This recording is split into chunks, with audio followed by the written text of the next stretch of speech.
everyone, this is Neha. Welcome back to the channel. Hope you all are doing great. तो बच्चा, आज हम लोग करेंगे बीएसटी का हमारा last chapter consumer protection. One shot lecture है, एक ही वीडियो में हम ये पूरा चैप्टर कवर करेंगे, वो भी काफी डिटेल में।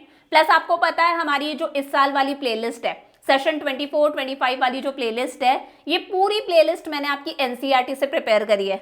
मतलब जितने भी नोट्स मैं यहाँ पर यूज कर रही हूँ, ये सारे नोट्स मैंने आपकी एनसीईआरटी से बनाए, मेक श्योर करा है कि एनसीईआरटी की एक एक इंपॉर्टेंट लाइन हमारे नोट्स में कवर होनी चाहिए। तो बहुत सारे बच्चे पूछते हैं कि मैम बीएसटी के लिए एनसीईआरटी फॉलो करें या आपकी लास्ट ईयर पूनम गांधी वाली प्लेलिस्ट भी फॉलो कर सकते हैं। पूरा आपके ऊपर है, जो मन करता है वो प्लेलिस्ट फॉलो करो, जो आपके स्कूल में चल रही है वो बुक फॉलो करो। बाकी मेरा पर्सनल सजेशन ये है कि आपको भी पता है बीएसटी के लिए एक बार एनसीईआरटी रीड करना मस्ट है, तो बेटर है आप ये एनसीईआरटी वाली प्लेलिस्ट फॉलो कर लो। अगर ये प्लेलिस्ट आप फॉलो कर रहे हो तो सारी आपकी एनसीईआरटी की इंपॉर्टेंट लाइंस कवर हो रही है, अलग से आपको एनसीईआरटी रीड करने की कोई रिक्वायरमेंट नहीं है।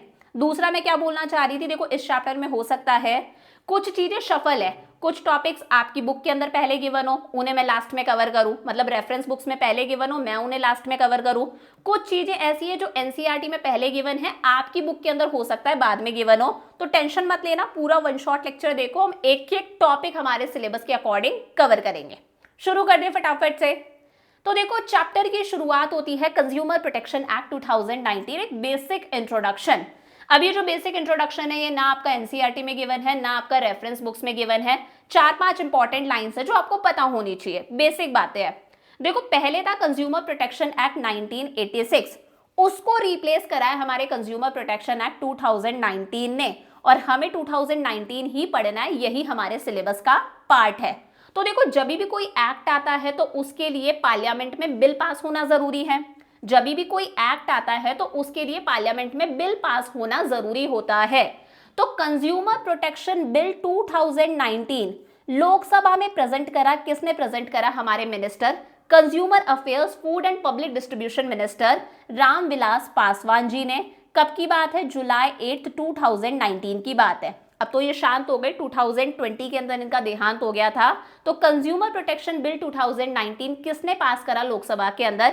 हमारे consumer affairs, food and public distribution minister Ramvilas Paswan ji ने 8 जुलाई 2019।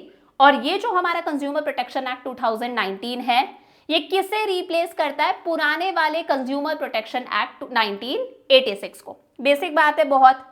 अब देखो हम बात करते हैं कि कंज्यूमर प्रोटेक्शन क्यों जरूरी है, कंज्यूमर्स को प्रोटेक्ट करना क्यों जरूरी है। कंज्यूमर आप सब जानते हो, आप मैं हम सब लोग कौन है? कंज्यूमर्स है।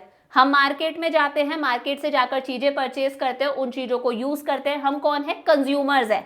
तो कंज्यूमर प्रोटेक्शन एक्ट जो है वो हम कंज्यूमर्स के इंटरेस्ट को प्रोटेक्ट करता है कि हमारे साथ में कोई घपलेबाजी ना हो, हमारा एक्सप्लॉयटेशन ना हो, हमें डिफेक्टिव गुड्स ना बेचे जाए, अगर हमें सर्विसेज दी जा रही हैं तो सर्विसेज में कोई कमी नहीं होनी चाहिए, हमारे साथ में कोई गलत माल प्रैक्टिसेस, फ्रॉड्यूलेंट एक्टिविटीज ना हो। तो हम कंज्यूमर्स के इंटरेस्ट को प्रोटेक्ट करने के लिए है कंज्यूमर प्रोटेक्शन एक्ट। वही लिखा है, consumer protection safeguards the interest of the consumers. It protects consumers from unethical malpractices by businesses and provide a swift redressal of their grievances with regard to। और अगर गलती से हमारे साथ में कुछ गलत हो गया, हमें डिफेक्टिव गुड बेचा गया है, मान लो हम प्रेशर कुकर परचेज करके लाए हैं, वो ब्लास्ट हो जाता है, कुछ भी अगर ऐसा होता है, तो ये जो कंज्यूमर प्रोटेक्शन एक्ट है ये हमें 3-tier रिड्रेसल एजेंसी सिस्टम भी प्रोवाइड करता है। मैम ये क्या बोल गए? देखो हमारे पास में अलग अलग कमीशन है जहां पर हम हमारी कंप्लेंट फाइल कर सकते हैं। डिस्ट्रिक्ट लेवल पर we have district commission, state के लेवल पर we have state commission, central level पर वी हैव नेशनल कमीशन, जहां पर जाकर हम हमारी कंप्लेंट फाइल कर सकते हैं। ये सारी चीजें आप आगे चलकर चैप्टर में पढ़ोगे। तो कंज्यूमर प्रोटेक्शन एक्ट कुछ नहीं है, हमारे इंटरेस्ट को क्या करता है? प्रोटेक्ट करता है, हमें सेफ गार्ड करता है।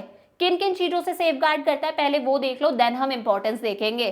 Cell of adulterated goods such as adding inferior substances to the products being sold. आपको पता है आजकल कितनी मिलावट होती है, कितना अडल्ट्रेशन होता है, इन सब चीजों से हमें प्रोटेक्ट करता है। अडल्ट्रेशन जैसे आपको पता है कि मस्टर्ड ऑयल है, मस्टर्ड ऑयल के अंदर पाम ऑयल मिक्स कर दिया जाता है, रेड चिली पाउडर के अंदर कुछ और मिक्स कर देंगे। अगर आप ब्लैक पेपर परचेज करके ला रहे हो, काली मिर्च, तो उसके अंदर पपाया के सीड्स होते हैं। तो इस तरह की मिलावट से हमें प्रोटेक्ट करता है। सेकंड है सेल ऑफ काउंटरफीट गुड्स, ऐसा होता है ना कि बिल्कुल ओरिजिनल जैसा डुप्लीकेट प्रोडक्ट बना देते हैं। तो इस तरह से इंफीरियर क्वालिटी का प्रोडक्ट बना देना, किसी दूसरे प्रोडक्ट को कॉपी करके कोई सस्ता सा प्रोडक्ट सेल कर देना, इन चीजों से हमें प्रोटेक्ट करता है। सेल ऑफ सब स्टैंडर्ड गुड्स, यानी कि बहुत ही पुअर क्वालिटी के गुड्स जो बेचे जा रहे हैं, जिसकी वजह से हो सकता है अगर कॉस्मेटिक है तो स्किन प्रॉब्लम हो जाए, खाने का आइटम है तो फूड पॉइजनिंग वगैरह हो जाए। तो इस तरह के सब स्टैंडर्ड यानी कि लो क्वालिटी के गुड्स को लेकर ये एक्ट बनाया गया है ताकि हमारे इंटरेस्ट को प्रोटेक्ट करा जाए। अगर डुप्लीकेट गुड्स मार्केट में बेचे जा रहे हैं उससे ये हमें प्रोटेक्ट करता है। कई बार वेट्स के साथ में भी माल फंक्शनिंग होती है। मान लो आप जो सामान खरीद रहे हो आपको बोला जा रहा है कि वो 500 ग्राम्स है, लेकिन एक्चुअली वो सिर्फ कितना है, 450 ग्राम्स है। तो वेट्स को लेकर भी वहां पर कुछ ना कुछ फ्रॉड्यूलेंट एक्टिविटीज होती हैं। ब्लैक मार्केटिंग होती है, होर्डिंग होती है। होर्डिंग जानते हो? होर्डिंग के अंदर क्या होता है, मान लो कोई गुड है जिसकी थोड़ी सी कमी है मार्केट के अंदर, कोई भी चीज है जिसकी मार्केट के अंदर कमी है, फॉर एग्जांपल ऑयल का एग्जांपल ले लेते हैं, या फिर कोविड के टाइम के सैनिटाइजर्स का एग्जांपल ले लेते हैं, उसकी कमी हो गई थी। तो बीच में जो ये मिडिल मैन वगैरह होते हैं, होलसेलर्स, रिटेलर्स वगैरह, ये क्या करते हैं, उस चीज को खुद खरीद कर रख लेते हैं। सैनिटाइजर्स की कमी है तो सैनिटाइजर्स को खुद खरीद कर रख लिया और उन्हें सप्लाई नहीं कर रहे। जो सैनिटाइजर इन्होंने 100 में खरीदा था, जब वो सैनिटाइजर की कीमत 200 हो जाएगी तब वो उसे मार्केट के अंदर सेल करेंगे। तो इस तरह से गुड्स को खुद परचेज करके रख लेते हैं, मार्केट में सप्लाई नहीं करते, महंगा होने पर बेचते हैं। ब्लैक मार्केटिंग वगैरह होती है, इलीगली सेल करा जाता है। प्रोडक्ट को आप एमआरपी से भी ज्यादा चार्ज कर रहे हो। किसी प्रोडक्ट की प्राइस है, मान लो एमआरपी है 500, आप कंज्यूमर से ले रहे हो 600 रुपए। डिफेक्टिव गुड्स आपने कंज्यूमर को बेच दिए।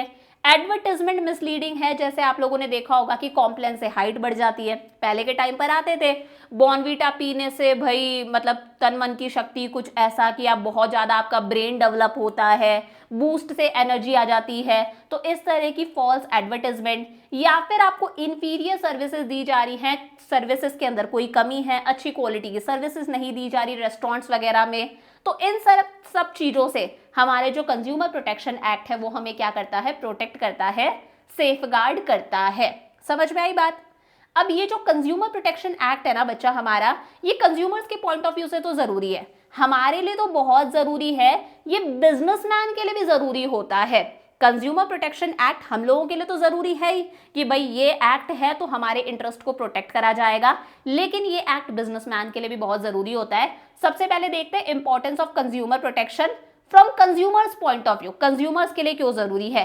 पहला है कंज्यूमर इग्नोरेंस। हमारे देश के अंदर जो कंज्यूमर्स है वो इग्नोरेंट है। इग्नोरेंट है, देखो कहीं ना कहीं अर्बन एरियाज वाले कंज्यूमर्स को तो अपने राइट्स के बारे में पता है, लेकिन जो रूरल एरियाज के अंदर कंज्यूमर्स हैं उन बेचारों को उनके राइट्स के बारे में नहीं पता। उन्हें नहीं पता कि उनके क्या क्या हक हैं। अगर उनके साथ में कुछ एक्सप्लॉइटेशन हो गया, उनका उन्हें खराब प्रोडक्ट बेचा गया है, कुछ भी उनके साथ में गड़बड़ होती है, तो उन्हें नहीं पता कि उनके पास में क्या क्या रिलीफ्स अवेलेबल हैं, उनके पास में क्या क्या रेमेडीज अवेलेबल हैं कि वही वो डिस्ट्रिक्ट कमीशन में जाकर कंप्लेंट कर सकते हैं, उन्हें कॉम्पनसेशन भी मिलेगा अगर उन्हें कोई नुकसान हुआ है। तो वही है कि हमारे यहाँ का जो कंज्यूमर है वो कैसा है, इग्नोरेंट है। तो कंज्यूमर प्रोटेक्शन एक्ट ही कंज्यूमर को बताता है, अवेयरनेस स्प्रेड करता है कि कंज्यूमर के पास में क्या क्या राइट्स अवेलेबल हैं, उसकी क्या क्या रिस्पॉन्सिबिलिटीज है, और कल को अगर उसके साथ में कुछ गलत हो जाता है तो बताता है कि हमारे पास में एक 3 टियर रिड्रेसल एजेंसी सिस्टम भी है, district commission, state commission, national commission, जहां पर हम जाकर हमारी कंप्लेंट फाइल कर सकते हैं और हमें कंपनसेट भी करा जाएगा। पहला पॉइंट क्लियर हो गया, क्योंकि कंज्यूमर क्या है, इग्नोरेंट है। So it educates the ignorant consumers about their rights and remedies available to them. It also spreads awareness about various redressal agencies available. Second क्या है, unorganized consumers। देखो आप लोगों ने देखा होगा अलग अलग चीज के लिए कुछ ऑर्गेनाइजेशंस होते हैं। जैसे अगर फीमेल्स के साथ में कुछ गलत होता है तो महिला मोर्चा वाली आ जाती है, सब हाय हाय करते हुए आ जाएंगे। तो फीमेल के साथ में कुछ गलत हुआ, महिला मोर्चा वाली है। बच्चों के साथ में कुछ हुआ तो बच्चों के लिए भी अलग ऑर्गेनाइजेशन है जो उनके हक के लिए लड़ता है। इसी तरह से अगर कंज्यूमर, अगर ग्राहक के साथ में कुछ गलत होता है तो हम लोगों के लिए भी कुछ कंज्यूमर ऑर्गेनाइजेशंस है, ग्रुप ऑफ पीपल है जो हमारे बिहाफ पर हमारे हक के लिए लड़ेंगे। लेकिन इंडिया के अंदर इस तरह के कंज्यूमर ऑर्गेनाइजेशंस की कमी है। समझ गए ना? कंज्यूमर ऑर्गेनाइजेशंस क्या है, ग्रुप ऑफ पीपल है जो कंज्यूमर के लिए लड़ते हैं।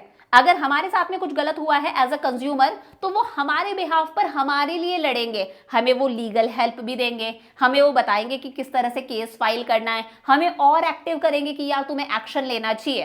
तो इंडिया में भी ऐसे कंज्यूमर ऑर्गेनाइजेशंस हैं, लेकिन कहीं ना कहीं इनकी कमी है। तो कंज्यूमर प्रोटेक्शन एक्ट जो है वो इस तरह के कंज्यूमर ऑर्गेनाइजेशंस को एनकरेज करता है कि और ऐसे कंज्यूमर ऑर्गेनाइजेशंस बने। वो इन कंज्यूमर ऑर्गेनाइजेशंस को पावर देता है, राइट देता है कि आपके पास में हक है कि अगर किसी कंज्यूमर के साथ में कुछ गलत हुआ है और बेचारा वो कंज्यूमर विलेज से है या फिर इग्नोरेंट है, तो आप उसके बिहाफ पर केस फाइल कर सकते हो, उसे लीगली हेल्प कर सकते हो। So consumers need to be organised, consumer organisations होने चाहिए। Consumer protection encourages establishment of more consumer organisations, ये एनकरेज करता है कि कंज्यूमर ऑर्गेनाइजेशन सेटअप हो। ये कंज्यूमर ऑर्गेनाइजेशन को राइट देता है, पावर देता है कि आप कस्टमर्स के बिहाफ पर केस फाइल कर सकते हो। सेकंड भी क्लियर हो गया। थर्ड है wide spread exploitation of consumer. हम सब जानते हैं, बोला तो जाता है consumer is the king pin of market, consumer market का राजा है, लेकिन आज की डेट में इसी कंज्यूमर का क्या हो रहा है, एक्सप्लॉयटेशन हो रहा है। कैसे हो रहा है? आपने देखा अडल्ट्रेशन, खाने में मिलावट, नकली पनीर बेचा जा रहा है, मस्टर्ड ऑयल के अंदर पाम ऑयल मिक्स हो जाता है। मैंने आपको ब्लैक पेपर का एग्जांपल दिया, काली मिर्च के नाम पर पपाया सीड्स डाल दिए जाते हैं, मिक्स कर देंगे, हल्दी में रंग डाल देंगे, लाल मिर्च में रंग डाल देंगे, अडल्ट्रेशन हो रहा है। अनसेफ प्रोडक्ट्स हमें बेचे जाते हैं, कई बार प्रेशर कुकर ब्लास्ट हो जाता है, कई बार गीजर की वजह से शॉर्ट सर्किट हो जाता है। फॉल्स एडवर्टाइजिंग करी जाती है कि कॉम्प्लेन से हाइट बढ़ जाएगी। भैया कॉम्प्लेन से हाइट बढ़ती है क्या? तो ये सब क्या है, कंज्यूमर का एक्सप्लॉयटेशन हो रहा है।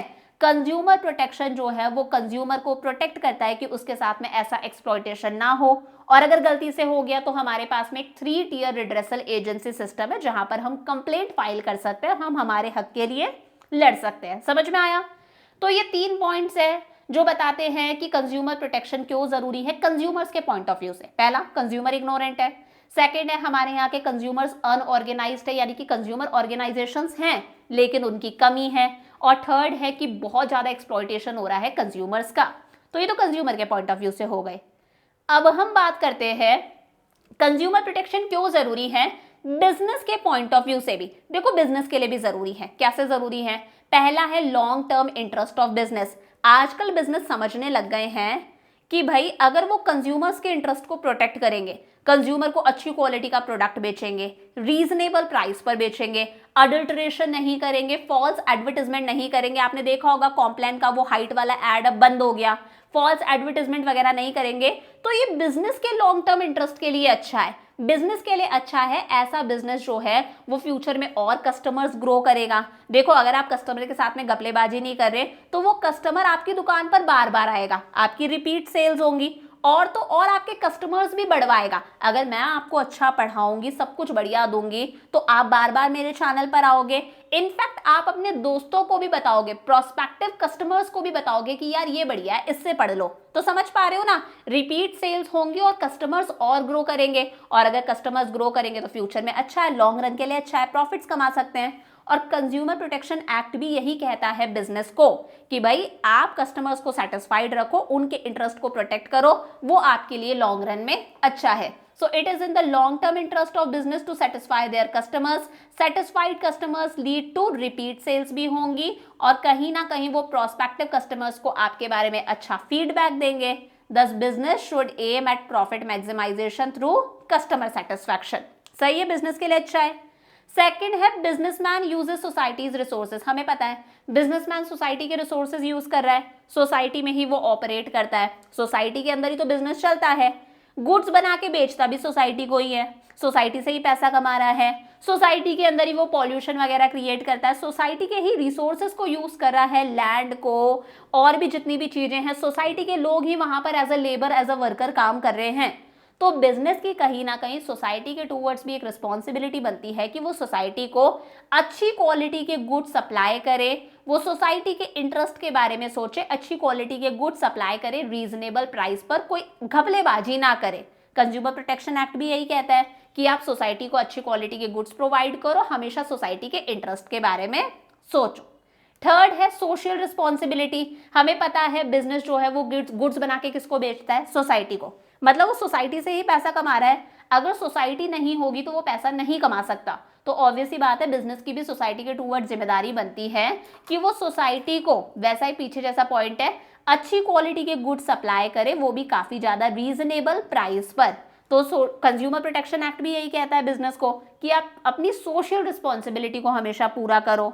फोर्थ है मॉरल जस्टिफिकेशन। हर बिजनेस की मॉरल ड्यूटी होती है यार कि वो अपने कस्टमर्स का ध्यान रखे, कस्टमर्स के साथ में कुछ गलत प्रैक्टिसेस ना करे, घपलेबाजी ना करे, कस्टमर्स का किसी भी तरह से एक्सप्लॉइटेशन ना करे, शोषण ना करे। और आज की डेट में तो लोग इतने अवेयर हैं, इतने एजुकेटेड हैं कि अगर उनके साथ में कुछ गलत प्रैक्टिसेस होंगी तो वो उस चीज को टॉलरेट नहीं करेंगे। आपने देखा रेलवेज में कुछ गलत होता है, तुरंत लोग ट्वीट कर देते हैं। किसी फूड में कुछ गड़बड़ आ गई, मान लो किसी में कुछ इंसेक्ट वगैरह आ गया, कोई कीड़ा वगैरह आ गया, डेयरी मिल्क में कोई इंसेक्ट आ गया, कीड़ा आ गया, लोग तुरंत ट्वीट करते हैं। तो आज का कंज्यूमर बहुत ज्यादा एजुकेटेड है, वो इस तरह की गलत प्रैक्टिसेस को बिल्कुल भी टॉलरेट नहीं करेगा। तो कंज्यूमर प्रोटेक्शन एक्ट यही कहता है आपकी मॉरल ड्यूटी है कि कंज्यूमर को अच्छे से ट्रीट करो। अच्छे से ट्रीट करोगे तो तुम्हारा बिजनेस अच्छा चलेगा, नहीं करोगे तो फिर ये लोग तो टॉलरेट नहीं करेंगे, तुम्हारे बिजनेस की इमेज खराब होगी। फिफ्थ पॉइंट आता है गवर्नमेंट इंटरवेंशन। देखो कौन सा बिजनेस ऐसा है जो चाहता है कि आए दिन सरकार बिजनेस के अंदर इंटरफेयर करे, आए दिन पुलिस वाले छापा मारे, रेड पड़े, कोई बिजनेस नहीं चाहता। अब अगर आप गलत प्रैक्टिसेस कर रहे हो, आप नकली पनीर बेच रहे हो, आप नकली मिठाइयाँ बेच रहे हो, आप गंदा जूस बेच रहे हो, आप कोई भी चीज़ सेल कर रहे हो, मान लो जूस वगैरह, और आपके यहाँ पर सफाई ही नहीं है, मक्खियाँ बिन बिना रही हैं, तो कहीं ना कहीं फूड सिक्योरिटी वाले आएंगे, रेड पड़ेगी, आपका नाम खराब होगा, आपकी पूरी इमेज टार्निश होगी। कंज्यूमर प्रोटेक्शन कहता है भाई पहले ही तुम सही से चल लो ना, पहले ही तुम अडल्ट्रेशन मत करो, मिलावट मत करो, कंज्यूमर से फेयर प्राइस चार्ज करो, अपने जगह पर सैनिटेशन साफ सफाई मेंटेन करके रखो। अगर आप फूड प्रोडक्ट सेल कर रहे हो तो किसी को नहीं पड़ी, कोई गवर्नमेंट ऑफिसर्स नहीं आएंगे, कोई इंटरफेयर नहीं करेगा, आपकी इमेज बची रहेगी। तो वही है, business involve in any form of exploitative trade practices, ऐसा बिजनेस जो है वो बार बार गवर्नमेंट को इनवाइट करता है, बार बार सरकारी लोग आते हैं, जांच करते हैं, टेस्ट वगैरह करते हैं, बिजनेस की इमेज टार्निश होती है, इमेज खराब होती है। कंज्यूमर प्रोटेक्शन कहता है बिजनेस को तुम पहले ही अनफेयर ट्रेड प्रैक्टिसेस मत करो, सारे काम सही से करो, कोई इंटरफेयर नहीं करेगा, आपका बिजनेस चंगा चलेगा। लास्ट पॉइंट है consumer is the purpose of business. Her business का मेन मकसद क्या है? ज्यादा से ज्यादा कस्टमर्स ग्रो करना, यही है। अब अगर आप अपने कस्टमर्स के इंटरेस्ट को प्रोटेक्ट करोगे, उनके बारे में सोचोगे, उनके इंटरेस्ट को सेफगार्ड करोगे, रिपीट सेल्स होंगी, आपके कस्टमर्स बाहर जाके 4 लोगों को बताएंगे, आपके कस्टमर्स और ग्रो करेंगे। सही बात है ना, आपके और कस्टमर्स ग्रो करेंगे, आपका मेन मकसद वही है, अगर कस्टमर ग्रो करेंगे तभी आप प्रॉफिट्स कमा सकते हो। तो मेन पर्पस क्या है बिजनेस का? ज्यादा से ज्यादा कस्टमर्स ग्रो करना। वो कैसे होंगे? जब आप अपने एग्जिस्टिंग कस्टमर्स को सेटिस्फाई कर रहे हो, उनके इंटरेस्ट को प्रोटेक्ट कर रहे हो। कंज्यूमर प्रोटेक्शन एक्ट भी यही कहता है कि आप अपने कंज्यूमर्स के इंटरेस्ट को प्रोटेक्ट करो। समझ में आ गया? तो ये है भाई importance of consumer protection. Consumers के पॉइंट ऑफ व्यू से 3 पॉइंट है और बिजनेस के पॉइंट ऑफ व्यू से हमारे पास में 6 पॉइंट्स है। क्लियर हो गया? अगला आता है हमारे पास में, अब भाई कंज्यूमर प्रोटेक्शन एक्ट 2019 है क्या? एक basic definition. Consumer protection act seeks to protect and promote the consumers interest. हमें पता है कंज्यूमर प्रोटेक्शन एक्ट क्यों बनाया गया है? कंज्यूमर्स के इंटरेस्ट, हमारे इंटरेस्ट को प्रोटेक्ट करने के लिए, ताकि हमारे साथ में कुछ घपलेबाजी ना हो, और अगर गलती से कुछ हो गया है तो हमारे पास में एक inexpensive redressal of their grievances. इसका मतलब है अगर गलती से कुछ अलग गलत हो गया है तो हमारे पास में 3 टियर रिड्रेसल एजेंसी सिस्टम है। District commission, state commission, national commission, आप आगे चलकर पढ़ोगे, जहां पर हम कंप्लेंट फाइल कर सकते हैं। गुड में डिफेक्ट था तो उस डिफेक्ट को सही करा जाएगा, रिप्लेसमेंट चाहते हो तो आपको रिप्लेस करा जाएगा, कंपनसेशन चाहते हो कि नुकसान हो गया, 5,000 का कुकर ब्लास्ट हो गया किचन के अंदर, 50,000 का नुकसान हो गया, तो कुकर वाली कंपनी आपको 50,000 भी देगी। तो हमें ये कंज्यूमर प्रोटेक्शन एक्ट हमारे इंटरेस्ट को प्रोटेक्ट कर रहा है। एक इनएक्सपेंसिव रिड्रेसल एजेंसी सिस्टम हमारे पास में कि स्पीड से सारा का सारा काम होगा, पूरे इंडिया के अंदर एप्लीकेबल और हर तरह के बिजनेस पर अप्लाई होता है। आप मैन्युफैक्चरर हो, आप रिटेलर हो, आप ट्रेडर हो, सब पर अप्लाई होगा। ऑनलाइन बिजनेस पर भी ये अप्लाई होता है। पुराना वाला 1986 ऑनलाइन बिजनेस पर अप्लाई नहीं होता था, ये ऑनलाइन बिजनेसेस पर भी अप्लाई होता है। समझ में आया? अगला क्या आता है हमारे पास में, who is a consumer. Consumer कौन है कंज्यूमर प्रोटेक्शन एक्ट 2019 के तहत? तो देखो कंज्यूमर कौन है, बहुत ही इजी सी बात है। A consumer is a person who buys any good or avails any service for a consideration. कोई भी वो इंसान जो किसी गुड को खरीदता है या फिर कोई सर्विसेज परचेज करता है, होटल की आप सर्विस ले रहे हो, रेस्टोरेंट की सर्विस ले रहे हो, टीचर, लॉयर, डॉक्टर की सर्विसेज ले रहे हो, तो कोई भी वो पर्सन जो गुड्स को परचेज कर रहा है या फिर वो सर्विसेज खरीद रहा है फॉर अ कंसिडरेशन, फ्री फोकट में लिया है तो आप कंज्यूमर नहीं हो, आपने उसके लिए कुछ ना कुछ पे करा हो, कम पे करा है, ज्यादा पे करा है, उससे मतलब नहीं है। पे चाहे कैश में करा है, चाहे काइंड में करा है, उससे मतलब नहीं है, बार्टर भी हो सकता है। अगर आपने कंसिडरेशन पे करा है, कुछ ना कुछ पे करा है, then you are a consumer. चाहे आपने पूरा पे कर दिया या फिर आपने प्रॉमिस करा है कि 3 महीने 4 महीने बाद में पे करेंगे। मान लो आपने आइटम खरीदा है 1 लाख रुपए का, जिसमें से आपने 50,000 अभी पे कर दिए और बाकी आपने प्रॉमिस करा है कि 50,000 हम 3 महीने बाद में पे करेंगे, तो उससे मतलब नहीं है कि पे अभी कर दिया बाद में करा है। आपने हो सकता है अभी कर दिया हो, आपने प्रॉमिस कर रखा है बाद में पे करोगे, कंसिडरेशन तो है ना। आप कौन हो? कंज्यूमर हो। तो कोई भी वो पर्सन जो गुड्स और सर्विसेज परचेज कर रहा है किसी कंसिडरेशन के लिए, चाहे आप फ्यूचर में ही पेमेंट करो, डेफर्ड पेमेंट मतलब फ्यूचर में ही पेमेंट करो, आप कौन हो? कंज्यूमर हो। बाकी देखो एक बार डिटेल में भी लिखा है कंज्यूमर कौन होता है इस एक्ट के तहत। A person who buys any goods और अवेल एनी सर्विस, वो इंसान जो गुड्स और सर्विसेज खरीद रहा है किसी कंसिडरेशन के लिए। एक है a person who is using the good or beneficiary of service with the approval of the buyer. मान लो आपने एक कार खरीदी है और आपकी परमिशन लेकर आपका जो फ्रेंड है रोहन, वो आपकी कार यूज कर रहा है, तो रोहन भी कंज्यूमर कहलाएगा। आप कार के बायर हो, आपने कार परचेज करी है, लेकिन आपके अप्रूवल से आपका फ्रेंड रोहन आपकी कार यूज कर रहा है, तो रोहन भी कंज्यूमर कहलाएगा। अगर अप्रूवल से यूज कर रहा है तो कहलाएगा कंज्यूमर, अगर आपका अप्रूवल नहीं लिया, चोरी चुपके आपकी चाबी पार करके कार ले गया, तो फिर वो कंज्यूमर नहीं कहलाएगा। ऑफलाइन और ऑनलाइन दोनों ट्रांजेक्शन्स पर अप्लाई होता है। याद रखना, अगर आप रीसेल करने के लिए कोई चीज खरीद रहे हो तो आप कंज्यूमर नहीं हो, फिर तो आप बिजनेसमैन हो यार। आपने एक शर्ट परचेज करी है रीसेल करने के लिए, तो कंज्यूमर थोड़ी ना हो, तो कौन हो आप बिजनेसमैन हो। समझ में आ गया? अब देखो मेन बात पर आते हैं, कंज्यूमर राइट्स। कंज्यूमर के पास में कुछ राइट्स भी हैं, यानी कि कंज्यूमर के पास में कुछ हक भी है। ये कंज्यूमर के अधिकार हैं, हक है। पहला है राइट टू सेफ्टी। आप उसे हजार्डियस गुड्स नहीं बेच सकते, ऐसे गुड्स नहीं बेच सकते जिससे बेचारे की जान पर बनाए, उसकी प्रॉपर्टी पर बन आए। Right to be informed, consumer को हक है कि उसे प्रॉपर इन्फॉर्मेशन मिलेगी कि चीज की प्राइस क्या है, चीज की एक्सपायरी डेट क्या है, मैन्युफैक्चरिंग डेट क्या है सारी। राइट टू बी अश्योर्ड, इसे हम राइट टू चूज भी बोलते हैं। क्या बोलते हैं? Right to choose. कंज्यूमर का राइट है कि वो चूज कर सकता है। मम्मी साड़ी लेने जा रही है, मम्मी के ऊपर है, मम्मी चाहे तो 25 साड़ियां खुलवा ले और एक साड़ी भी ना लेकर आए, है ना। तो आपके पास में राइट है कि आप चूज कर सकते हो, आपके पास में बहुत सारे ऑप्शंस अवेलेबल होने चाहिए। राइट टू बी हियर्ड, अगर आपके साथ में कुछ गलत हो रहा है तो आपकी सुनी जाएगी। इसके लिए आपको पता है आजकल अच्छी अच्छी फर्म्स के पास में अपने कस्टमर सपोर्ट सर्विसेज होती है, जहां पर हम कॉल करके हमारी कंप्लेंट दर्ज करवा सकते हैं।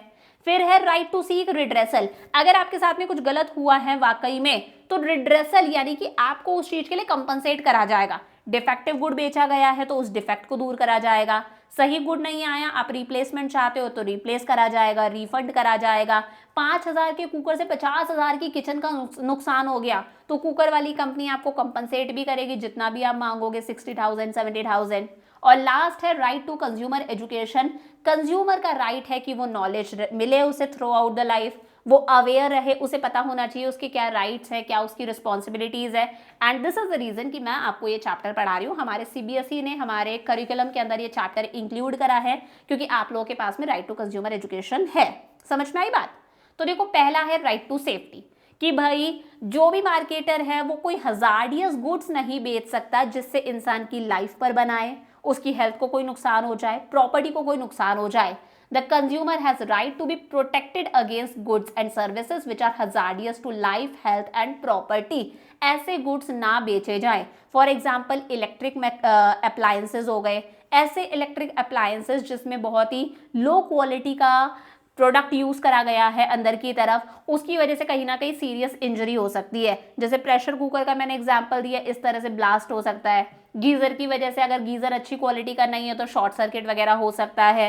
तो ऐसे गुड्स ना बेचे जाए। और फिर भी अगर ऐसा कुछ हो गया है तो आप जाके कंप्लेंट फाइल कर सकते हो, सारी चीजें हमारे पास में अवेलेबल हैं। तो राइट टू सेफ्टी है कि ऐसे गुड्स ना बेचे जाएं जो हजार्डियस है लाइफ, हेल्थ और प्रॉपर्टी के लिए।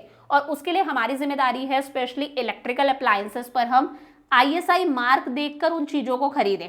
ड्यूरेबल आइटम्स है, इलेक्ट्रिकल अप्लायंसेज है, उन पर ISI मार्क देखकर हम परचेज करें, जैसे पानी गर्म करने की रॉड है, गीजर वगैरह है, माइक्रोवेव वगैरह है, केटल वगैरह है, इस तरह की चीज़ों पर ISI मार्क हो, कुकर पर ISI मार्क हो, ये कहीं ना कहीं क्वालिटी अश्योरेंस देता है कि भाई जो प्रोडक्ट है वो अच्छी क्वालिटी का है।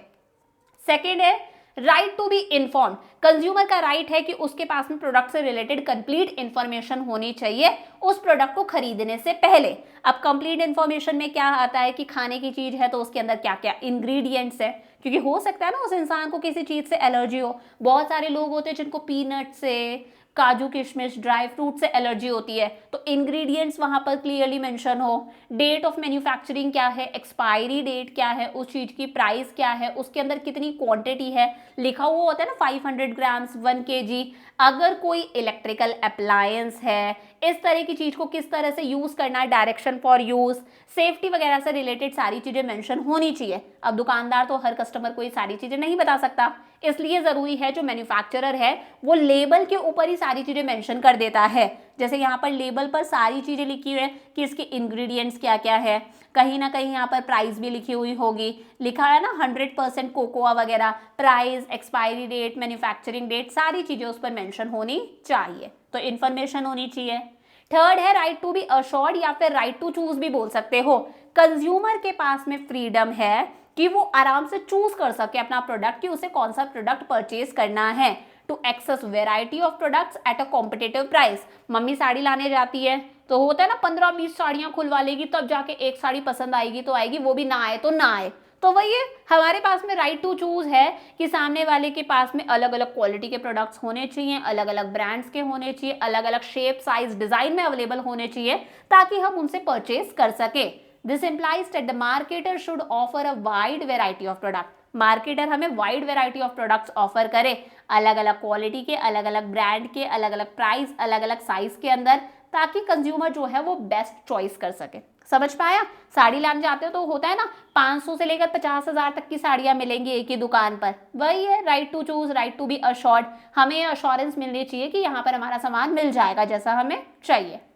फिर आता है राइट टू बी हियर्ड। अगर भाई कस्टमर के साथ में कुछ गलत हो रहा है या फिर वो डिससेटिस्फाइड है, वो संतुष्ट नहीं है, तो उसकी सुनी जाएगी, आप उसकी सुनो। The consumer has a right to file a complaint. वो कंप्लेंट फाइल कर सकता है, उसे सुना जाए अगर उसे उसके मन में किसी तरह का डिससेटिस्फैक्शन है, गुड या सर्विस से लेकर। अगर मान लो आपने ब्रॉडबैंड वगैरह है, नेट प्रॉपर नहीं आ रहा, स्पीड अच्छी नहीं आ रही, तो वो सर्विस है ना यार, हम डिससेटिस्फाइड है तो हम तुरंत कस्टमर केयर कॉल करते हैं। मोबाइल में नेटवर्क सही नहीं आता, तुरंत हम कस्टमर केयर कॉल करते हैं। तो उसके लिए आजकल जो बिजनेस फर्म्स हैं उनके खुद के कस्टमर सपोर्ट सर्विसेज है, जहां पर मतलब एक ग्रीवेंस सेल्स वगैरह होते हैं जहां पर हमारी प्रॉब्लम्स को सुना जाता है, हमारी प्रॉब्लम्स को सॉर्ट आउट करा जाता है। फिर आता है राइट टू सीक रिड्रेसल। अब देखो अगर हमारे साथ में कुछ गलत हुआ है, कोई अनफेयर ट्रेड प्रैक्टिसेस हुई हैं, हमारा एक्सप्लॉयटेशन हुआ है, डिफेक्टिव प्रोडक्ट वगैरह बेचा गया है, या फिर अगर हम सर्विस की बात करें तो सर्विस में कोई कमी रह गई, होटल की सर्विस अच्छी नहीं लगी, डॉक्टर ने ट्रीटमेंट गलत दे दिया, लॉयर की सर्विसेज से आप सेटिस्फाइड नहीं हो, तो कहीं ना कहीं ये जो कंज्यूमर प्रोटेक्शन एक्ट है ये हमें एक 3 tier redressal agency system provide करता है जहां पर हम कंप्लेंट फाइल कर सकते हैं। अब हमें कंपनसेट करा जाएगा, मतलब पीछे वाले में तो हमारी सुनी जाएगी, यहां पर हमें कंपनसेट करा जाता है। कंपनसेट कैसे करा जाएगा? अगर सही प्रोडक्ट नहीं है तो प्रोडक्ट को रिप्लेस करो, ठीक है। अगर प्रोडक्ट में कोई डिफेक्ट है तो उस डिफेक्ट को रिमूव करा जाए। अगर कोई नुकसान हुआ है लाइफ का, प्रॉपर्टी वगैरह का, इंजरी वगैरह हो गई, तो कॉम्पनसेट करा जाए पे करके। तो राइट टू बी हियर्ड में तो हमारी सुनी जाएगी, और फिफ्थ वाले के अंदर हमारे पास में रेमेडीज अवेलेबल हैं कि भाई क्या क्या हो सकता है, रिप्लेसमेंट हो सकता है, डिफेक्ट है तो डिफेक्ट रिमूव करा जाएगा, रिफंड करा जाएगा, लॉस हो गया कोई प्रॉपर्टी को, कोई इंजरी हो गई तो कॉम्पनसेट करा जाएगा। समझ में आया? और लास्ट है right to consumer education. Consumer के पास में राइट है कि वो थ्रू आउट हिज लाइफ अपनी अवेयर रहे, इन्फॉर्म्ड रहे, वो नॉलेज ले सकता है, उसे उसके राइट्स के बारे में पता होना चाहिए, राइट्स के साथ में उसे अपनी जिम्मेदारियों के बारे में भी पता होना चाहिए कि वो खुद जो है वो अच्छी क्वालिटी का प्रोडक्ट वगैरह खरीदे, मार्क्स देखे, ISI मार्क वगैरह, गोल्ड ज्वेलरी खरीद रहा है तो उस पर हॉल मार्क होना चाहिए, तो उसको खुद के राइट्स, अपने रिलीफ्स, रेमेडीज के बारे में पता होना चाहिए। और इसके लिए 2005 के अंदर हमारी जो गवर्नमेंट है वो एक कैंपेन स्टार्ट करती है जिसका नाम है जागो ग्राहक जागो। कैंपेन के अंदर वही अलग अलग मास मीडिया, टीवी के थ्रू, रेडियो के थ्रू, न्यूज़पेपर के थ्रू लोगों को अवेयर करा जा रहा है कि भाई कंज्यूमर आप जागरूक बनो, जागो ग्राहक जागो, आपको अपने राइट्स, अपने रिलीव्स, रिस्पॉन्सिबिलिटीज के बारे में पता होना चाहिए। यही है राइट टू कंज्यूमर एजुकेशन, हमें अवेयर करना। हमारा हक है कि हम वेल इन्फॉर्म्ड रहे थ्रू आउट आवर लाइफ, कि हमारे साथ में कोई फ्रॉड्यूलेंट एक्टिविटीज ना हो। तो ये तो हो गए भाई राइट्स। अब देखो जैसे हमारे कुछ हक हैं, एज अ कंज्यूमर हमारी कोई जिम्मेदारी भी बनती है, रिस्पॉन्सिबिलिटी भी बनती है, सिर्फ हक से काम नहीं चलेगा। तो देखो रिस्पॉन्सिबिलिटीज क्या क्या हैं, एनसीईआरटी में अलग गिवन है, थोड़ा सा रेफरेंस बुक्स में अलग गिवन है, लिखने का तरीका अलग है, बाकी बातें सारी वही सेम है।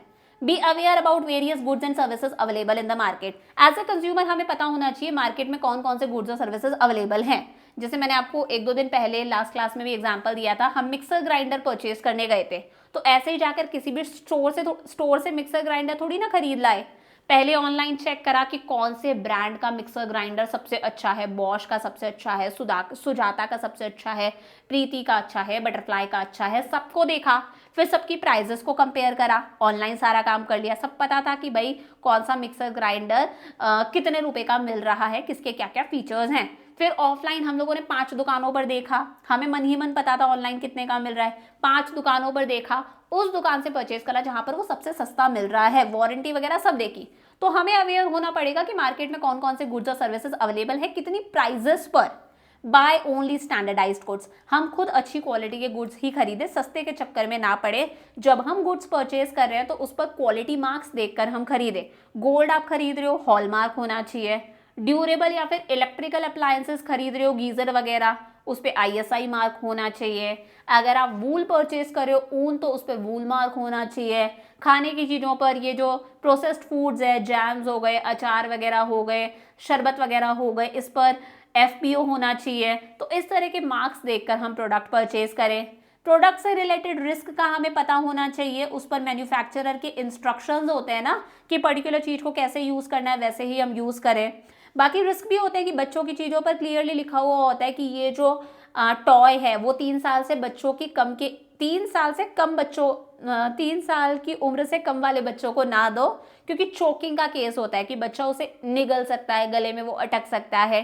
तो हमें रिस्क को भी दिमाग में रखना है कि यार इस चीज़ को बच्चे को दें या ना दें, कहीं उसके गले में अटक जाए। तो ये चीज़ें तो हमें खुद को करनी है, ये हमारी रिस्पॉन्सिबिलिटी है। लेबल को हम केयरफुली पढ़ें क्योंकि लेबल में सारी इंफॉर्मेशन है। अब आप तो कोई चीज़ खा गए, मान लो आपको मूंगफली से एलर्जी है और उस चीज़ के अंदर मूंगफली प्रेजेंट थी, फिर आप सामने वाले को दोष नहीं दे सकते कि उसने मुझे बताया नहीं। उसने लेबल में मेंशन करा है कि इसके अंदर नट्स हैं, इसके अंदर पीनट्स वगैरह हैं, तो लेबल केयरफुली देखो। आप देखो उसके अंदर कौन सा ऑयल यूज़ हुआ है, उसकी क्या प्राइस है, क्या इंग्रेडिएंट्स है, मैन्युफैक्चरिंग डेट क्या है, एक्सपायरी डेट क्या है, उसका वेट कितना है, सारी चीज़ें देखना आपकी खुद की जिम्मेदारी है। मेक श्योर करो कि आपकी फेयर डील हो, जितना आप पे कर रहे हो सही पे कर रहे हो। बार्गेनिंग आती है, बार्गेनिंग भी कर लो। हम हमारी डीलिंग्स में ऑनेस्ट रहें, लीगल गुड्स ही खरीदें, ब्लैक मार्केटिंग को हम कभी भी एनकरेज ना करें। कोई चीज़ ब्लैक में मिल रही है यानी कि लीगली नहीं मिल रही है, ब्लैक में मिल रही है ड्रग्स वगैरह, तो उन्हें परचेज नहीं करना। इस तरह की ब्लैक मार्केटिंग को हमें एनकरेज नहीं करना। होर्डिंग मैंने बताया था ना, लोग क्या करते हैं, चीज़ों को खरीद कर रख लेते हैं। 100 रुपये में थी कोई चीज़, उसे खरीद कर रख लिया, अब मार्केट में उस चीज़ की सप्लाई कम है, वो चीज़ 200 की हो गई, तब आप उसे बेच रहे हो। इस तरह की चीज़ों को हमें एनकरेज नहीं करना। गुड्स जब खरीद रहे हो तो कैश मेमो यानी कि बिल आपको लेना ही है, क्योंकि अगर कल को कुछ गलत हो गया तो ये बिल ही एक एविडेंस, एक सबूत का काम करेगा। ये नहीं है तो आपके पास में कोई प्रूफ नहीं है। File a complaint in consumer forum, मैंने आपको बताया हमारे पास में 3 फोरम है। डिस्ट्रिक्ट लेवल पर डिस्ट्रिक्ट कमीशन, स्टेट के लेवल पर स्टेट कमीशन, सेंट्रल लेवल पर नेशनल कमीशन। तो अगर किसी गुड और सर्विस में कोई कमी रहती है, अगर हमारा एक्सप्लॉयटेशन हुआ है, चाहे कम अमाउंट का ही हुआ, 10 रुपए का ही नुकसान क्यों ना हुआ हो, हम कंप्लेंट फाइल करें। हम consumer societies, consumer organisation setup कर ले, ग्रुप ऑफ कंज्यूमर्स अपना एक ऑर्गेनाइजेशन सेटअप कर ले कि अगर हमारे साथ में कुछ गलत होगा तो हम अपने हक के लिए लड़ेंगे। और तो और अगर दूसरे कंज्यूमर्स के साथ में कुछ गलत होता है तो उनके हक के लिए भी लड़ेंगे, उनके बिहाफ पर। समझ पा रहे हो? जैसे महिला के साथ में कुछ गलत हुआ तो महिला मोर्चा वाली आ जाती हैं, वैसे ही कंज्यूमर के साथ में कुछ गलत हुआ तो कंज्यूमर सोसाइटीज, कंज्यूमर ऑर्गेनाइजेशंस होने चाहिए जो कंज्यूमर्स के हक के लिए लड़े। समझ पा रहे हो बात? ये हो गई हमारी रिस्पॉन्सिबिलिटीज। एक और है, हम हमारे एनवायरनमेंट की रिस्पेक्ट करें, हम ऐसी चीज़ें परचेज करें जिससे हमारे एनवायरनमेंट को नुकसान ना हो, यानी कि हमें वेस्ट को एक तो अवॉइड करना है, रोड पर वेस्ट वगैरह नहीं फेंकना। आप एज अ कंज्यूमर मान लो कार के अंदर चिप्स खा रहे हो और कचरा आप रोड पर फेंक रहे हो, तो एनवायरनमेंट को नुकसान हो रहा है। जगह जगह गंदगी हमें नहीं करनी, हमें पॉल्यूशन नहीं करना, हमें जो प्लास्टिक बैग्स वगैरह यूज़ नहीं करने हैं, जूट बैग्स यूज़ करने हैं, ऐसी चीज़ यूज़ करनी है जो रिसाइकल हो सकती है। समझ पा रहे हो? आगे देखो, अब हम बात करते हैं कुछ क्वालिटी मार्क्स की। इंपॉर्टेंट है, आपसे एक एक नंबर के क्वेश्चन में पूछा जा सकता है। आईएसआई मार्क की बात करें तो आईएसआई मार्क किस पर होता है? पहली बात तो ड्यूरेबल प्रोडक्ट्स, जैसे प्रेशर कुकर एग्जांपल हो गया, या फिर इलेक्ट्रॉनिक आइटम्स जैसे गीजर है, पानी गर्म करने की रॉड वगैरह है। इनको अगर आप खरीद रहे हो तो इन पर आईएसआई मार्क होना चाहिए। किस पर होता है? ड्यूरेबल प्रोडक्ट्स जो सालों साल चलते हैं, और इलेक्ट्रॉनिक आइटम्स पर। ठीक है, उसके बाद में आता है एग मार्क। अगर कोई एग्रीकल्चरल प्रोडक्ट है ना, या फिर लाइव स्टॉक प्रोडक्ट है, यानी कि डेयरी प्रोडक्ट वगैरह है ना, घी हो गया, ऑयल वगैरह है, ग्रेन्स वगैरह है, राइस वगैरह है, पल्सेस है, इन पर होना चाहिए एग मार्क। क्या होना चाहिए? एग मार्क, AGMAR के, ये याद रखना है। फिर अगर आप गोल्ड ज्वेलरी वगैरह परचेज कर रहे हो उस पर होना चाहिए BIS हॉलमार्क। क्या होना चाहिए? BIS हॉलमार्क, ये गोल्ड की प्योरिटी को शो करता है। अगर आप वूल परचेज कर रहे हो, ऊन, यानी कि कोई ऊन वाला स्वेटर वगैरह है, तो उस पर वूल मार्क होना चाहिए कुछ इस तरह का, ये बताता है कि ये जो वूल है वो 100% प्योर है। अगर कोई एनवायरमेंट फ्रेंडली प्रोडक्ट है, सामने वाला कह रहा है कि ये जो बैग है वो एनवायरमेंट फ्रेंडली है, तो भाई दिखाओ इको मार्क। अगर एनवायरमेंट फ्रेंडली है तो उस पर ये इको मार्क होना चाहिए। जैसे आप देखो, इस पॉलीथीन बैग पर इको मार्क बना हुआ है, यानी कि ये जो वेस्ट है ये बायोडिग्रेडेबल है। ये ऐसा नहीं है कि इसका ट्रीटमेंट नहीं हो सकता। ये प्लास्टिक बैग जो है वो बायोडिग्रेडेबल है। एग्जैक्टली ये प्लास्टिक बैग भी नहीं है, ठीक है, दिखने में प्लास्टिक जैसा लग रहा है। अगर प्रोसेस्ड फूड है, जैसे मैंने बताया जैम है, आचार है, शरबत वगैरह है, प्रोसेस्ड फूड पर क्या होना चाहिए? FPO होना चाहिए, फूड प्रोसेस ऑर्डर। समझ में आ गया? जैसे इस प्रोडक्ट पर यहाँ पर बना हुआ है, तो ये आपको याद रखना है कि कौन सा मार्क किस तरह के प्रोडक्ट के लिए है बेसिकली। अब देखो आगे आता है other ways and means of consumer protection. ये आपकी रेफरेंस बुक में गिवन नहीं होगा, ये NCERT के अंदर गिवन है। कंज्यूमर को और कैसे कैसे प्रोटेक्ट कर सकते हैं। हमें पता है कि कंज्यूमर के पास में 6 राइट्स हैं, पढ़ लिए हम लोगों ने कंज्यूमर की रिस्पॉन्सिबिलिटी भी पढ़ ली। कहीं ना कहीं मन में हमें ये भी पता है कि अगर कुछ गलत होता है तो हमारे पास में क्या क्या रिलीफ्स अवेलेबल है, रिफंड वगैरह करा जाएगा, कॉम्पनसेट करा जाएगा। उसके अलावा और क्या? तो पहला है self regulation by business. Business खुद ही खुद को रेगुलेट करके चलें। बिजनेस खुद जो है वो एथिकल स्टैंडर्ड्स और सही प्रैक्टिसेस फॉलो करें। मैंने आपको बताया था ना, अगर कोई बिजनेस एथिकली अच्छा है, कस्टमर्स के इंटरेस्ट को प्रोटेक्ट कर रहा है, उनके साथ में कोई फ्रॉड्यूलेंट एक्टिविटीज नहीं कर रहा, कस्टमर्स की प्रॉब्लम्स को, उनकी ग्रीवांसेस को सुन रहा है, तो ऐसा बिजनेस लॉन्ग रन में अच्छा चलता है। ऐसे बिजनेस के कस्टमर्स और ग्रो करते हैं, लॉन्ग रन में वो अच्छे प्रॉफिट्स कमाएगा। तो बिजनेस खुद ही अपने आप को रेगुलेट करे, एथिकल प्रैक्टिसेस हो, अपनी मॉरल ड्यूटी को पूरा करें, है ना। It is in the long term interest of business to serve the customers in rightful manner. इसीलिए हमें पता है आजकल जो बिजनेसमैन है वो कस्टमर सपोर्ट सर्विसेज देते हैं, ग्रीवेंस सेल्स वगैरह होते हैं जहां पर कस्टमर की कंप्लेंट्स को सुना जाता है, उनकी प्रॉब्लम्स को एड्रेस करा जाता है। जैसे ऑनलाइन कुछ मंगाते हैं तो कई बार ऐसा होता है ना कि उसमें दिक्कत आ गई तो हम रिफंड करवा लेते हैं, रिप्लेस भी करवा लेते हैं। बहुत सारे लोग तो इसका गलत फायदा भी उठाते हैं। कल मैंने जैसे कस्टर्ड एप्पल मंगवाए थे तो कस्टर्ड एप्पल के अंदर वो कीड़ा चल रहा था, तो तुरंत हम लोगों ने कंप्लेंट करी, तुरंत रिफंड आ जाता है। तो ये सारी चीजें बिजनेस को खुद को करनी चाहिए। सेकेंड है बिजनेस एसोसिएशन। एसोसिएशन का मतलब होता है बच्चा ग्रुप ऑफ पीपल। क्या होता है? Group of people. जैसे अगर हम चार्टर्ड अकाउंटेंट सीए के लिए बात करें तो सीए के लिए है institute of chartered accountants of India. Institute of chartered accountants of India क्या करता है? जो सीए हैं उसके मेंबर्स है उनके लिए कोड ऑफ कंडक्ट सेट करता है कि आपका बिहेवियर ऐसा होना चाहिए, ठीक है। सेम ऐसे ही अगर हम लॉयर्स की बात करें तो लॉयर्स के लिए है बार काउंसिल ऑफ इंडिया, वो बताता है कि लॉयर्स का बिहेवियर कैसा होना चाहिए, उनके लिए कोड ऑफ कंडक्ट सेट करता है। सेम ऐसे ही बिजनेस एसोसिएशंस भी होते हैं, जैसे FICCI federation of Indian chambers of commerce of India, या फिर CII confederation of Indian industries. ये बताती हैं कि भाई बिजनेसमैन का जो भी है, प्रोड्यूसर है, बीच में होलसेलर रिटेलर वगैरह है, उनके लिए कोड ऑफ कंडक्ट सेट करा जाता है कि आप अपने कस्टमर्स के साथ में कैसे डील करोगे, आप कस्टमर्स के साथ में फेयर प्रैक्टिसेस करोगे, उसका एक्सप्लॉयटेशन वगैरह नहीं कर सकते। तो ये दो एसोसिएशंस है जिनका काम है, जो बताते हैं अपने मेंबर्स को, प्रोड्यूसर्स को, ट्रेडर्स वगैरह, होलसेलर, रिटेलर्स को कि आप कस्टमर्स के साथ में कैसे डील करोगे। फेयर डीलिंग होनी चाहिए, एक proper ethical code of conduct होना चाहिए कि आप अपने कस्टमर्स के साथ में कोई फ्रॉडुलेंट एक्टिविटीज ना करो। थर्ड है कंज्यूमर अवेयरनेस। मैंने बताया सरकार बहुत सारे स्टेप्स लेती है कंज्यूमर्स को अवेयर करने के लिए, जैसे department of consumer affairs government of India के अंदर ही आता है, उसने स्टेप लिया 2005 के अंदर। उसने एक कैंपेन स्टार्ट करा जिसका नाम है जागो ग्राहक जागो कैंपेन। मास मीडिया के थ्रू, टीवी, न्यूज़पेपर, रेडियो के थ्रू कंज्यूमर्स को अवेयर करा जाता है। उन्हें बोला जाता है कि प्रोडक्ट अगर परचेज कर रहे हो तो एमआरपी देखो, एमआरपी से ज़्यादा मत पे करके आओ, एक्सपायरी डेट और मैन्युफैक्चरिंग डेट देखो, इंग्रेडिएंट्स चेक करो, वेट चेक करो कि सामने वाला आपको कम सामान तो नहीं दे रहा। तो कंज्यूमर खुद अवेयरनेस हो, इस तरह के कंज्यूमर अवेयरनेस प्रोग्राम सरकार लेकर आती है कंज्यूमर को अवेयर करने के लिए। फोर्थ है कंज्यूमर ऑर्गेनाइजेशंस। मैंने बताया था महिलाओं के लिए महिला मोर्चा वाले होते हैं, इसी तरह से कंज्यूमर्स के लिए कंज्यूमर ऑर्गेनाइजेशंस होते हैं, जिनका क्या काम है कि अगर किसी कंज्यूमर के साथ में कुछ गलत हुआ है तो ये पहुंच जाएंगे। ये कंज्यूमर के हक के लिए लड़ते हैं। ये बिजनेसमैन को रोकते हैं कि बिजनेसमैन किसी तरह की माल प्रैक्टिसेस यानी कि फ्रॉड्यूलेंट एक्टिविटीज ना करें, कंज्यूमर्स का एक्सप्लॉयटेशन ना करें। अगर किसी कंज्यूमर के साथ में गलत हुआ है और वो कंप्लेंट फाइल नहीं कर रहा तो ये उसे एनकरेज करते हैं कि हम तेरे साथ है, तू कंप्लेंट फाइल कर, हम तुझे फाइनेंशियली हेल्प देंगे, हम तुम्हें लीगल हेल्प देंगे। सो कंज्यूमर ऑर्गेनाइजेशंस एक इंपॉर्टेंट रोल प्ले करते हैं। ये कंज्यूमर्स को एजुकेट भी करते हैं उनके राइट्स के बारे में, उन्हें प्रोटेक्शन भी देते हैं, उन्हें बताते हैं कि उनके साथ में कुछ गलत हुआ है तो उनके पास में क्या क्या रिलीफ्स अवेलेबल है। और लास्ट है हमारी खुद की सरकार। सरकार भी कंज्यूमर्स को प्रोटेक्ट करने के लिए स्टेप्स लेती है। जैसे गवर्नमेंट ऑफ इंडिया ने एक टोल फ्री नंबर दिया है कि भाई ये टोल फ्री नंबर है कस्टमर्स के लिए, अगर कस्टमर के साथ में कुछ गलत होता है वो इस टोल फ्री नंबर पर अपनी कंप्लेंट फाइल कर सकते हैं। सरकार लेकर आई consumer protection act 2019।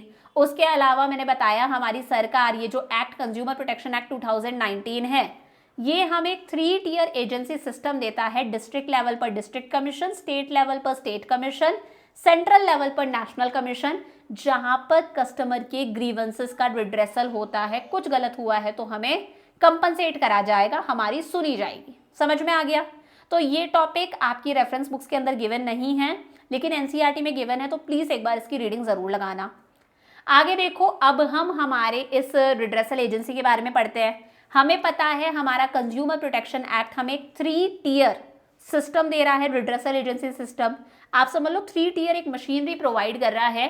District level पर we have district commission, state के लेवल पर वी हैव स्टेट कमीशन और सेंट्रल के लेवल पर वी हैव नेशनल कमीशन। ठीक है, डिस्ट्रिक्ट कमीशन का दूसरा नाम है district consumer disputes redressal commission.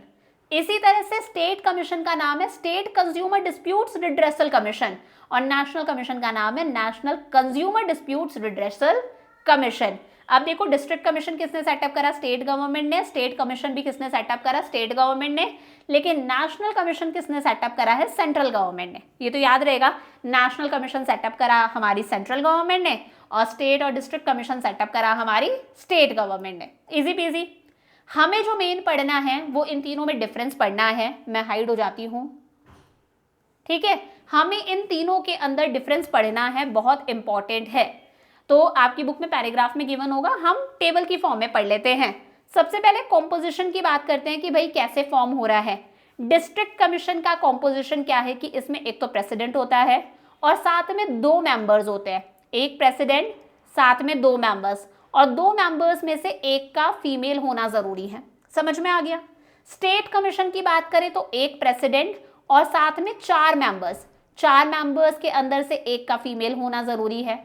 और नेशनल का भी सेम है, एक प्रेसिडेंट प्लस 4 मेंबर्स, 4 में से एक का फीमेल होना जरूरी है। इजी सा है। डिस्ट्रिक्ट के अंदर एक प्रेसिडेंट, 2 मेंबर्स, एक का फीमेल होना जरूरी। स्टेट और नेशनल के अंदर एक एक प्रेसिडेंट और 4 मेंबर्स, जिसके अंदर से एक का फीमेल होना जरूरी है। ये तो कॉम्पोजिशन हो गया। प्रेसिडेंट कौन बन सकता है? तो डिस्ट्रिक्ट कमीशन के लिए प्रेसिडेंट कौन होगा? डिस्ट्रिक्ट कोर्ट का या तो रिटायर्ड जज या फिर वर्किंग जज भी हो सकता है। स्टेट कमीशन के लिए हाई कोर्ट का रिटायर्ड या फिर वर्किंग जज, और नेशनल कमीशन के लिए सुप्रीम कोर्ट का रिटायर्ड या फिर वर्किंग जज। ये तो समझ में आ जाएगा, याद रहेगा।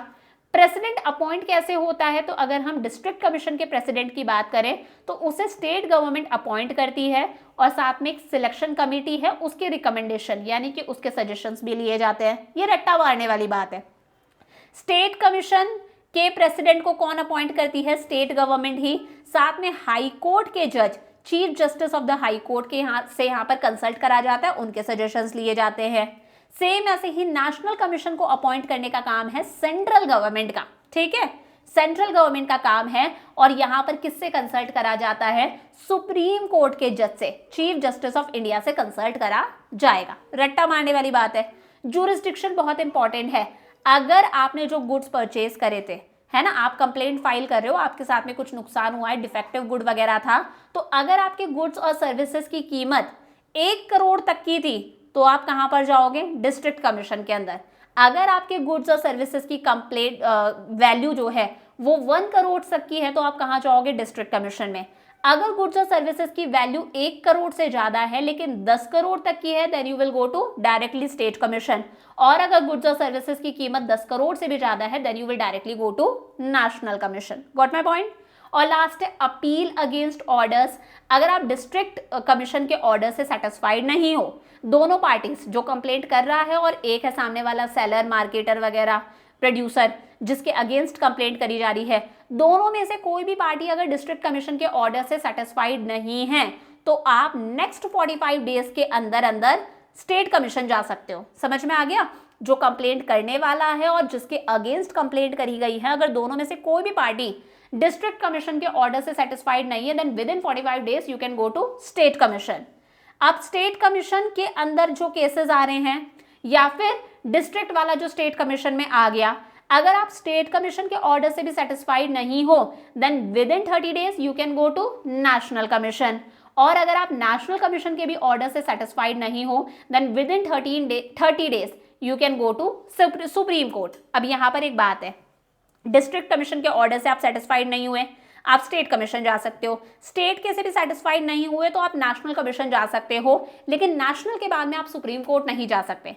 अगर आप डिस्ट्रिक्ट कमीशन के ऑर्डर से सेटिस्फाइड नहीं हुए, आप स्टेट कमीशन जा सकते हो। स्टेट के से नहीं हुए, आप नेशनल कमीशन जा सकते हो, लेकिन फिर आप नेशनल से सुप्रीम कोर्ट नहीं जा सकते। सुप्रीम कोर्ट में आप कब जा सकते हो, जब आप पहली बार ही नेशनल कमीशन में आए थे। अगर आपके गुड्स और सर्विसेज की कीमत 10 करोड़ से ज्यादा थी और फर्स्ट टाइम अगर आप नेशनल कमीशन में आ रहे हो, then you can go to supreme court. समझ में आया। मान लो आप पहली बार आए हो स्टेट कमीशन में, स्टेट कमीशन के ऑर्डर से सेटिस्फाई नहीं हुए तो आप नेशनल कमीशन जा सकते हो, लेकिन उसके बाद में आप सुप्रीम कोर्ट नहीं जा सकते। लेकिन अगर आप पहली बार ही नेशनल कमीशन में आए हो तो अगर आप नेशनल कमीशन के ऑर्डर से सेटिस्फाई नहीं हुए, then you can ultimately go to supreme court. मतलब डिस्ट्रिक्ट और स्टेट वाले सुप्रीम कोर्ट नहीं जा सकते, उनके लिए नेशनल कमीशन फाइनल है, लेकिन जो डायरेक्टली नेशनल कमीशन में आया है वो सुप्रीम कोर्ट जा सकता है अगर दोनों में से कोई भी पार्टी नेशनल कमीशन के ऑर्डर से सेटिस्फाइड नहीं है। यहां पर टाइम पीरियड है 45 डेज का, यहां पर टाइम पीरियड है 30 डेज का। करेक्ट हो गया। अब मैं आ जाती हूं, अब देखो हम बात करते हैं रेमेडीज और रिलीफ अवेलेबल। अब आपने कंप्लेंट फाइल कर दी तो आपके पास में क्या क्या रिलीफ, क्या क्या रेमेडीज अवेलेबल है कंप्लेंट फाइल करने पर। अगर गुड के अंदर कोई डिफेक्ट था तो उस डिफेक्ट को रिमूव करा जाएगा, सामने वाली पार्टी जो है मैन्युफैक्चरर डिफेक्ट को रिमूव करेगा। आप चाहते हो रिप्लेस करा जाए, फोन खरीदा था, आप सेटिस्फाइड नहीं हो तो रिप्लेस करा जाएगा, आपको दूसरा फोन दिया जाएगा। अगर आप रिफंड चाहते हो तो सामने वाली पार्टी आपको रिफंड देगी। अगर आपकी मान लो कोई लाइफ को कोई नुकसान हुआ है, कोई इंजरी हुई है, हेल्थ को कोई नुकसान हो गया है, तो सामने वाली पार्टी आपको कॉम्पनसेशन भी देगी फॉर एनी लॉस और injury suffered by the consumer due to the negligence of the opposite party. तो कॉम्पनसेट भी करा जाएगा। जैसे मैंने प्रेशर कुकर का एग्जाम्पल दिया, 5000 का प्रेशर कुकर परचेज करा था जिसकी वजह से किचन के अंदर 50K का नुकसान हो गया, थोड़ी बहुत खुद को भी इंजरी हो गई है, तो 1 लाख तक का भी कॉम्पनसेशन बनता है। समझ पा रहे हो। और है टू पे प्यूनिटिव डैमेजेस। देखो प्यूनिटिव डैमेजेस का मतलब होता है एक तरह से पनिशमेंट होती है कि आपने पीछे वाला कॉम्पनसेशन तो दिया ही है और साफ दिख रहा है कि भाई मैन्युफैक्चरर ने इंटेंशनली गड़बड़ करी है, प्रोडक्ट के अंदर इंटेंशनली कुछ ना कुछ गड़बड़ है, तो फिर कहीं ना कहीं आपको एक पनिशमेंट चार्जेस भी पे करने पड़ते हैं ताकि दूसरे लोगों को सीख मिले कि आप आगे से ऐसी चीजें ना करो।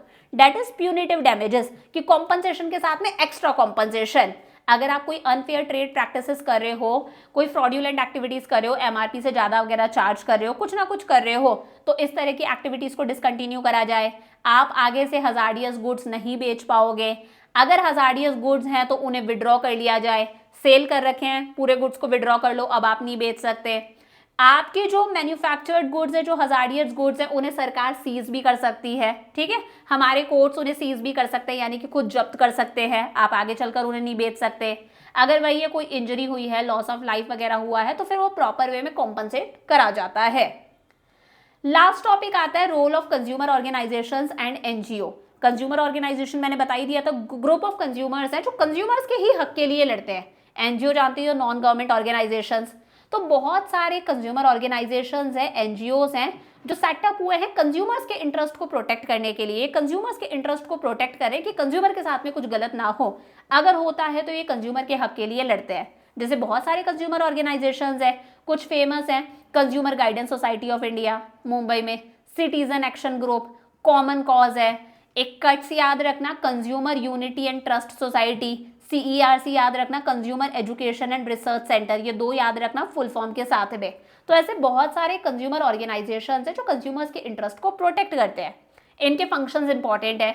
Educating general public about consumer rights, general public को अवेयर करना, उन्हें एजुकेट करना, उन्हें उनके राइट्स के बारे में बताना, अलग अलग प्रोग्राम्स लॉन्च करना, सेमिनार्स वगैरह कराना, वर्कशॉप्स लगाना और कंज्यूमर्स को उनके राइट्स के बारे में बताना। Time to time periodicals, magazines वगैरह में पब्लिश करवाना कि कंज्यूमर के साथ में क्या क्या प्रॉब्लम्स हो सकती हैं, और अगर ये कोई पर्टिकुलर प्रॉब्लम हुई है कंज्यूमर के साथ में तो उसके पास में क्या क्या रेमेडीज अवेलेबल है। पीछे हम लोगों ने रेमेडीज देखी है, ऐसे कंज्यूमर के पास में कौन कौन सी रेमेडीज अवेलेबल है। इन चीजों को time to time periodicals, magazines वगैरह में पब्लिश करवाना ताकि आम जनता अवेयर हो। अलग अलग कंज्यूमर प्रोडक्ट्स को लैब्स में टेस्ट करवाना, जैसे अलग अलग ब्रांड्स के प्रोडक्ट को लैब में टेस्ट करवाना। आप अलग अलग ब्रांड्स के ऑयल को लैब में टेस्ट करवा रहे हो, फिर आप कंपैरेटिव एनालिसिस कर रहे हो कि कौन सा ऑयल सबसे अच्छा है, कौन सी क्रीम सबसे अच्छी है, कौन सी ब्रांड का प्रोडक्ट सबसे अच्छा है, और अपने रिजल्ट्स को पब्लिश करवाना ताकि कंज्यूमर्स को बेनिफिट मिले और वो सबसे अच्छी क्वालिटी का प्रोडक्ट ही खरीद पाए। कंज्यूमर्स को एनकरेज करना कि आप अच्छे से स्ट्रांगली प्रोटेस्ट करो, एक्शन ले अगर आपके साथ में कोई एक्सप्लॉयटेटिव अनफेयर ट्रेड प्रैक्टिस हुई है। कंज्यूमर को लीगल हेल्प भी देना, अगर भाई कंज्यूमर इग्नोरेंट है, वो कंप्लेंट फाइल नहीं कर पा रहा, तो आप उसके बिहाफ पर कंप्लेंट फाइल करो, उसे लीगल हेल्प प्रोवाइड करो। Filing complaint in appropriate consumer courts, जो पीछे हम लोगों ने पढ़े थे, कंज्यूमर के बिहाफ पर। कंज्यूमर के बिहाफ पर केसेस लड़ना, एक इंडिविजुअल कंज्यूमर के बिहाफ पर ही नहीं बोल रही मैं, group of consumer, general public के बिहाफ पर भी कंप्लेंट्स फाइल करना। लोगों को मोटिवेट करना कि आप क्वालिटी मार्क्स देखकर ही चीजें खरीदो, जैसे ड्यूरेबल और इलेक्ट्रिकल अप्लायंसेस के लिए ISI मार्क, एग मार्क किसके लिए था, agricultural goods, life stock products वगैरह के लिए, तो क्वालिटी मार्क्स देखकर खरीदो। गवर्नमेंट को हेल्प करना कि वो अलग अलग कंज्यूमर एक्सप्लॉयटेशन से रिलेटेड जो केसेस चल रहे हैं, बड़े केसेस, उन्हें सॉल्व कर सके, रिजॉल्व कर सके। या फिर गवर्नमेंट को हेल्प करना कि वो अलग अलग अवेयरनेस प्रोग्राम्स चला सके कंज्यूमर्स को अवेयर करने के लिए कि उनके क्या राइट्स हैं, क्या उनकी रिस्पॉन्सिबिलिटीज़ हैं, कुछ गलत होता है तो उनके पास में क्या क्या रिलीव्स और रेमेडीज अवेलेबल हैं। चमका, तो ये हम लोगों ने हमारा पूरा चैप्टर कर लिया। 3 छोटे छोटे से क्वेश्चंस है जो NCERT में गिवन नहीं है, रेफरेंस बुक्स में गिवन है। Like who can file a complaint, कौन कंप्लेंट फाइल कर सकता है, कंज्यूमर कर सकता है, कोई कंज्यूमर ऑर्गेनाइजेशन कर सकता है जो पीछे हम लोगों ने पढ़ा, सेंट्रल गवर्नमेंट और स्टेट गवर्नमेंट भी कर सकती है, एक कंज्यूमर कर सकता है दूसरे कंज्यूमर्स के बिहाफ पर, यानी कि 15-20 कंज्यूमर्स के साथ में कुछ गलत हुआ है, सबके साथ में कुछ कॉमन गलत हुआ है, उनके बिहाफ पर 1-2 कंज्यूमर्स कंप्लेंट फाइल कर सकते हैं। अगर कोई पर्सन है जिसने वो गुड यूज़ करा और उसकी डेथ ही हो गई, ठीक है, तो उसके जो लीगल हेयर है वो कंप्लेंट फाइल कर सकते हैं, जो भी लीगल हेयर है वो कंप्लेंट फाइल कर सकते हैं, उसके बच्चे वगैरह, उसके रिप्रेजेंटेटिव्स, है ना। या फिर मान लो अगर माइनर के साथ में कुछ गलत हुआ है, माइनर इंजर्ड हो गया, तो माइनर तो खुद कंप्लेंट फाइल नहीं कर सकता, तो उसके पेरेंट्स जो गार्जियंस है वो कंप्लेंट फाइल कर सकते हैं। Against whom complaint can be filed, तो यार अगर कोई भी सेलर है, मैन्युफैक्चरर है, ट्रेडर है, डीलर है डिफेक्टिव गुड्स का, तो आप उसके अगेंस्ट कंप्लेंट कर सकते हो। या फिर कोई सर्विस प्रोवाइडर है जिसने सर्विस में कमी रख दी, सर्विस अच्छी नहीं दी, तो आप उसके अगेंस्ट भी कंप्लेंट फाइल कर सकते हो। मतलब डिफेक्टिव गुड्स का चाहे वो सेलर है, ट्रेडर है, मैन्युफैक्चरर है, आप उसके अगेंस्ट कंप्लेंट कर सकते हो। और सर्विस प्रोवाइडर की सर्विसेज में अगर कमी रह गई, सर्विसेज सही नहीं है, तो उसके अगेंस्ट भी आप कंप्लेंट फाइल कर सकते हो। लास्ट है who are not considered as consumer against consumer under consumer protection act 2019। Consumer कौन नहीं है? मैंने पहले भी बताया था, the person who obtains goods for resale. अगर आप रीसेल करने के लिए कोई चीज खरीद रहे हो, then you are not a consumer, you are a businessman. The person who uses the goods without the approval of the buyer. आपने कार परचेज करी है, आपका फ्रेंड रोहन आपकी कार यूज कर रहा है आपकी परमिशन से, तो रोहन भी कंज्यूमर है। लेकिन अगर रोहन ने आपकी परमिशन नहीं ली, आपके अप्रूवल के बिना वो आपकी गाड़ी उठा के ले गया और कुछ ना कुछ गाड़ी के साथ में गलत हो जाता है, then Rohan is not a consumer. कोई पर्सन जो आपकी सर्विसेज यूज कर रहा है आपके अप्रूवल के बिना, यानी कि मान लो आप एक होटल रूम लिया है आपने, ठीक है, आप होटल में गए, आपने उस होटल के लिए पे करा है। अब मान लो कोई कैसे जैसे करके आपकी चाबी पार कर लेता है और वो आपका होटल रूम यूज कर रहा है आपकी परमिशन से के बिना, तो भाई वो पर्सन जो है वो कंज्यूमर नहीं कहलाएगा, क्योंकि उसने सर्विस यूज करी है। लेकिन सर्विस कौन को मिलनी थी? आपको मिलनी थी, आप सर्विस के हायरर थे, वो आपके अप्रूवल के बिना आपकी सर्विसेज यूज कर रहा है, तो वो पर्सन क्या है? कंज्यूमर नहीं है। मान लो कोई आपका वाईफाई कनेक्शन यूज करता है आपकी परमिशन से, तो वो सर्विसेज यूज कर रहा है आपकी परमिशन से, वो कंज्यूमर है। लेकिन अगर उसने आपकी परमिशन नहीं ली है तो वो कंज्यूमर नहीं है। The person who obtains goods without any consideration. आप कोई चीज खरीद रहे हो और सामने वाले को आपने उसके लिए पे ही नहीं करा, तो आप कंज्यूमर नहीं हो। पे आप कैसे भी करो, चाहे आप बार्टर में ही पे करो तो आप कंज्यूमर हो, बट अगर आपने पे नहीं करा आप कंज्यूमर नहीं हो। आप सर्विसेज ले रहे हो जिसके लिए आपने पे नहीं करा तो आप कंज्यूमर नहीं हो। आप मान लो आपके कोई चाचा हैं, आपके चाचा हैं या फिर कोई दूर के रिलेटिव है जिनसे आप ट्रीटमेंट ले रहे हो, वो डॉक्टर है, उनसे आप ट्रीटमेंट ले रहे हो जिसके लिए आप उन्हें पे नहीं कर रहे, तो अगर कुछ गलत होता है, ट्रीटमेंट गलत था, तो आप कंप्लेंट फाइल नहीं कर सकते, क्योंकि आपने उनको उसके लिए कुछ पे नहीं करा। Got my point? तो ये हो गया हमारा चैप्टर कंप्लीट, पूरा का पूरा वन शॉट के अंदर। अब हमारा क्या रहता है? सिर्फ एक इंडियन इको का लास्ट चैप्टर रहता है, इंडिया चाइना पाकिस्तान। रेडी है आपका चैप्टर, 1-2 दिन के अंदर उस चैप्टर का वन शॉट भी आपको मिल जाएगा। लेक्चर कैसा लगा please let me know in comments, और अगर अपने फ्रेंड्स के साथ में शेयर करते हो, it will be a personal favour, it will give me a lot of motivation. और आगे क्या चाहते हो इस चैनल पर, please do let me know in comments. I will see you next class, lots of love, bye bye.